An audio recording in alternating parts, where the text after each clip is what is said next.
Office खत्म होने के बाद मैं सीधा घर नहीं गया था क्योंकि मुझे मेरे दोस्त का फोन आया था जिसने मुझे एक वड़ा पाव की शॉप के सामने मलाड में रुकने के लिए कहा था।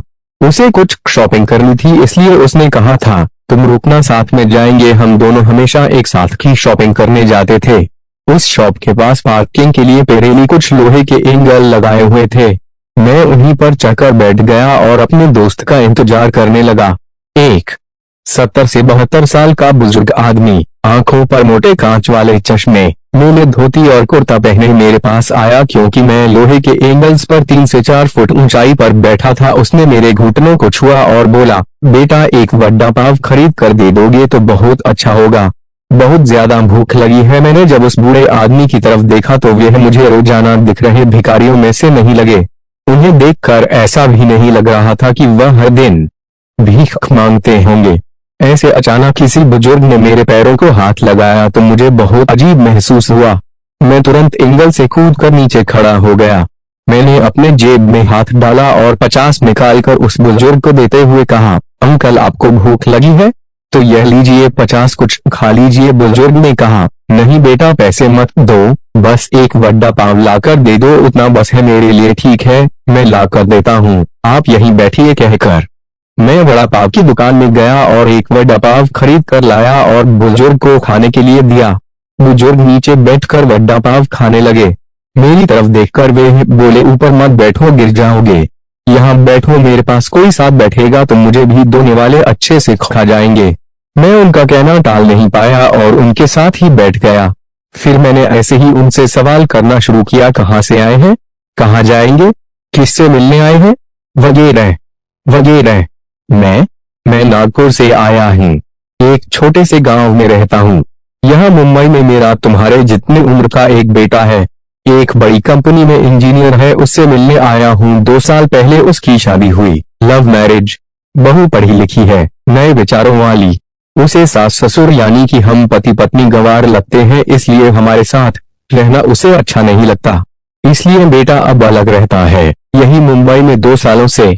परसों मेरे इस मोबाइल पर उसका फोन आया था, कह रहा था अमेरिका में नौकरी मिली है उसे, बीवी को लेकर जा रहा है अमेरिका 10 साल के लिए। यहाँ मुंबई में था तो 6 महीने में एक बार आता था हम बूढ़े बूढ़ी को मिलने के लिए।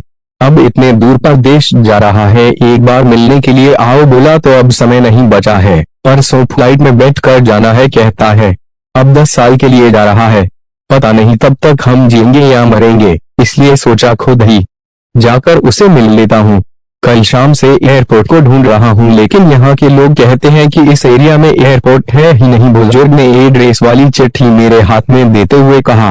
उनकी बात सुनकर मैंने कहा, लोग सच कह रहे हैं, एयरपोर्ट यहाँ नहीं है, सांता क्रूज में है। बुजुर्ग ने मेरी तरफ देखकर कहा, लेकिन परसों जब बेटे का फोन आया था तो उसने यही पता लिखवाया था, मुझे लगता है यह फोन भी खराब हो गया है, फोन ही नहीं आ रहा है बेटे का। मैंने बताया था उसको कि मैं उससे मिलने आ रहा हूँ मुंबई कहते हुए बुजुर्ग ने मोबाइल मुझे देखने के लिए दिया। अब मेरे एक हाथ में चिट्ठी और एक हाथ में मोबाइल था। मैंने मोबाइल का बटन दबाकर देखे, मोबाइल अच्छे से चल रहा था और मोबाइल में नेटवर्क भी पूरी तरह से आ रहा था। मैंने उनसे पूछा, आपने नहीं लगा के देखा फोन? बेटे को मुझे कहाँ लगाना आता है बेटा फोन, कोई फोन करता है तो उठा लेता हूँ बस, उन्होंने कहा। मैंने रिसीव कॉल में जाकर कर आखिरी आए नंबर पर कॉल किया। 2 रिंग्स बजने के बाद कॉल कट कर दिया गया।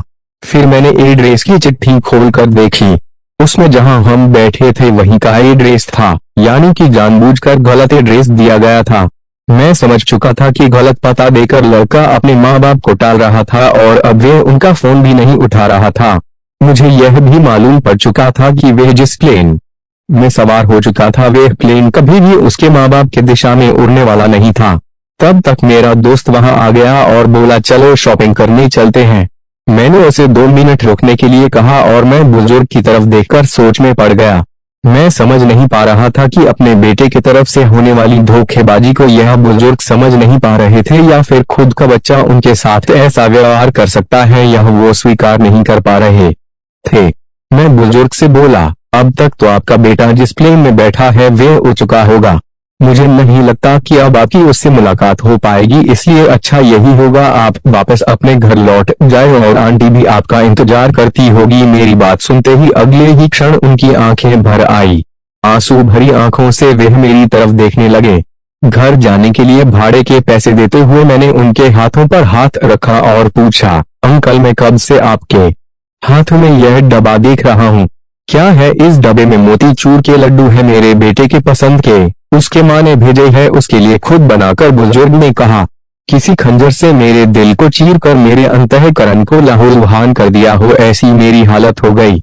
मैं निशब्द होकर बुजुर्ग की तरफ देखता रहा और वहीं बैठा रहा। ये भाई चलना, देर हो रही है। मेरे दोस्त की आवाज कानों में पड़ी तो मैं होश में आया और ऐसे ही उस भीड़ में उसके पीछे पीछे चलने लगा। घर पहुंचकर आधी रात तक मैं सो नहीं पाया। रह रहकर एक ही सवाल मेरे मन में उठ रहा था, एक वड्डा पाव की भीख मांगने वाला वे बेचारा आदमी भूख से बेहाल होने के बावजूद भी अपने साथ लाए उस मोतीचूर के लड्डू में से एक लड्डू खुद नहीं खा सकता था क्या? अपने बेटे से इतना प्यार। कैसी लगी आपको ये दिल छूने वाली कहानी? हमें कमेंट करके बताएं और चैनल को सब्सक्राइब करें।